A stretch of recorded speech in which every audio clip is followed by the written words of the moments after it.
Hello दोस्तों, तो मुझे मालूम है कि आप लोग किन्नू की कल्टीवेशन लेवल को समझ नहीं पाते, इसलिए मैं किन्नू की सारी कल्टीवेशन जर्नी को आप लोगों के लिए एक्सप्लेन करूंगा। किन्नू की कल्टीवेशन जर्नी की शुरुआत होती है सीजन 1 के एपिसोड नंबर 4 से, जहां पर किन्नू को मालूम होता है कि वो इनर बॉडी कल्टीवेशन तो नहीं कर सकता, लेकिन अगर वो चाहे तो वो आउटर बॉडी कल्टीवेशन कर सकता है। आउटर बॉडी कल्टीवेशन कोई आसान काम नहीं, लेकिन इसके भी सिर्फ 4 स्टेजेस है, जिसके बाद आगे की कल्टीवेशन करना नामुमकिन है। पर यूजलेस होने से ज्यादा तो किन्नू को यही मंजूर था, इसलिए वो बॉडी कल्टीवेशन को शुरू करते हुए इनिशियल स्टेज को अनलॉक कर लेता है। बचपन में ही किन्नू ने इतनी ज्यादा कल्टीवेशन की कि वो 17 साल तक पहुंचने से पहले ही बॉडी कल्टीवेशन की पीक पर पहुंच चुका था, यानी कि इसके आगे की कल्टीवेशन करना किन्नू के लिए नामुमकिन है। तभी अचानक किन्नू को अपने अंकल से 3 डायग्राम्स के बारे में मालूम होता है, जिसे एक बहुत बड़े स्टीलर कल्टीवेटर ने बनाया हुआ था, और उसका कहना था कि जो भी इन तीनों डायग्राम्स को सीख ले, मैं उसे अपनी कल्टीवेशन सिखा पाऊंगा। उस मास्टर की कल्टीवेशन कोई नॉर्मल कल्टीवेशन नहीं थी, बल्कि उस कल्टीवेशन का नाम है स्टीलर ट्रांसफॉर्मेशन कल्टीवेशन, जो कि बाकी के कल्टीवेशन टेक्निक से मुश्किल है। पर इस स्टीलर ट्रांसफॉर्मेशन टेक्निक्स का यही तो कमाल है कि वो कम लेवल पर भी अपने से ज्यादा ताकतवर इंसान को हरा पाएगा।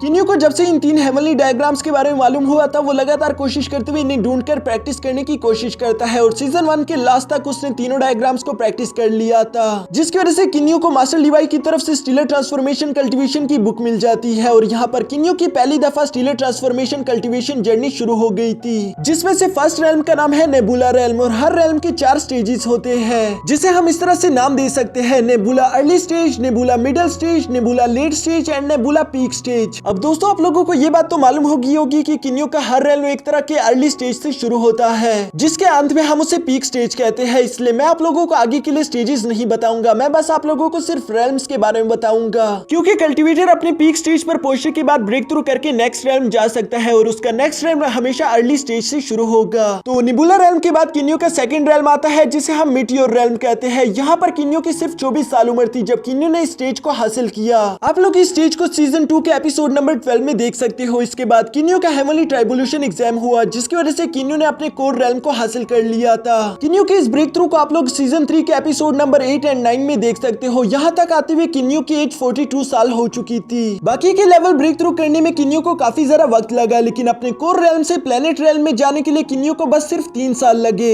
जब किन्नू की एज 45 हुई, तभी उसने प्लेनेट रेल्म को हासिल कर लिया था, और इस ब्रेक थ्रू को आप लोग सीजन 4 के एपिसोड नंबर 3 में देख सकते हो। किन्नू के लिए अपने आगे आने वाले 2 रेल्म्स को भी कल्टीवेट करना काफी ज्यादा आसान था, जिनके नाम है सोलर एंड स्टार। किन्नू ने अगले 3 साल में बहुत ही आसानी के साथ इन 2 रेल्म्स को भी ब्रेक थ्रू कर लिया था, जो कि सीजन 4 के एपिसोड 9 तक की कहानी है। पर अब असल में किन्नू की मुश्किलें बढ़ने वाली थी, क्योंकि किन्नू को पूरे 200 साल तक कल्टीवेशन करनी पड़ती है, तभी किन्नू उसके नेक्स्ट रेल्म में पहुंच पाता है, जिसे हम डार्क स्टार रेल्म के नाम से जानते हैं। डार्क स्टार रेल्म तक आते हुए किन्नू की एज पूरे 250 साल हो चुकी थी, और इस ब्रेक थ्रू को आप लोग सीजन 4 के एपिसोड नंबर 16 में देख सकते हो। किन्नू भी अपने डार्क स्टार स्टेज पे ही था, तभी अचानक उसकी असेंशन हो गई थी, जिसकी वजह से वो इमोर्टल, डेवल और डीमंस रेल्म आ चुका था। यहाँ पर कल्टीवेशन लेवल थोड़े अलग तरीके से काम करते थे, क्योंकि किन्नू को जहाँ हम डार्क स्टार रेल्म के नाम से जानते थे, वहीं पर अगर कोई दूसरा वॉरियर जो कि किन्नू के लेवल के बराबर हो, तो उसे हम डिफरेंट कल्टीवेशन नेम से जानते थे। जैसे कि अगर वो कोई इमोर्टल हो, तो उसे हम हेवनली इमोर्टल लेवल 7 या फिर लेवल 9 कहते थे।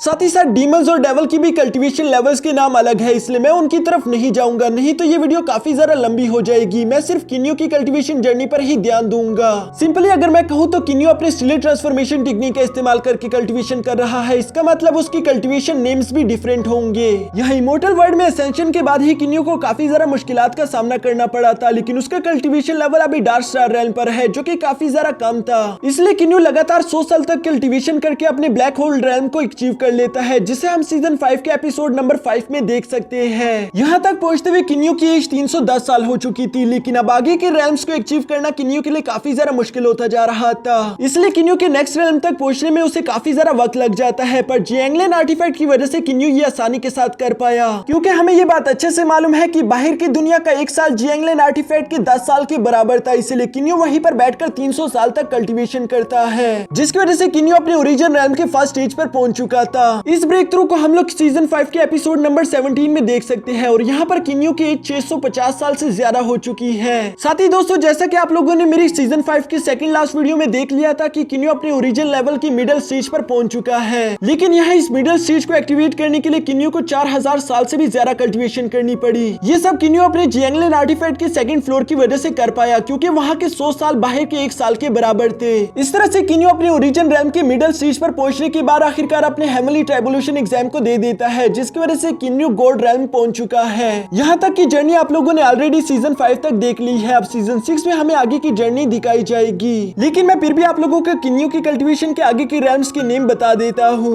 किन्यू अपने ओरिजिन रैम के पीक पर पहुंचने के बाद अपनी यूनिवर्स रैम को अचीव करेगा, जहाँ तक पहुंचते हुए किन्यू की एज 7550 से भी ज्यादा हो चुकी होगी। पर सबसे ज्यादा खतरनाक रैम तो इसके बाद आएगा, जिसे हम कॉस्मोस रैम कहेंगे। इस रैम को अचीव करने के लिए किन्यू को कई सालों तक कल्टीवेशन करनी पड़ेगी। ऐसा कहा जाता है कि इस रैम तक पहुंचते हुए किन्यू की एज पूरे 20,000 साल से भी ज्यादा हो चुकी होगी, जिसकी वजह से आखिरकार किन्यू को यूनिवर्स क्रिएटर का टाइटल मिल जाएगा। और यह वो लेवल है जिसके बाद किन्यू सबसे ज्यादा ताकतवर होगा। किन्यू का मुकाबला कोई भी नहीं कर सकता, वो सिर्फ अपने एक ही इशारे से किसी भी यूनिवर्स को डिस्ट्रॉय या फिर क्रिएट कर पाएगा। तो बस इसी के साथ दोस्तों हमारी किन्यू की कल्टीवेशन जर्नी खत्म हो जाती है। अगर आप लोगों को वीडियो देखकर जरा से भी खुशी हुई और मजा आया तो प्लीज इस वीडियो को लाइक कर देना और मेरे इस चैनल को सब्सक्राइब कर देना, क्योंकि इसी तरह मजेदार वीडियोस इस चैनल पर आती रहेगी।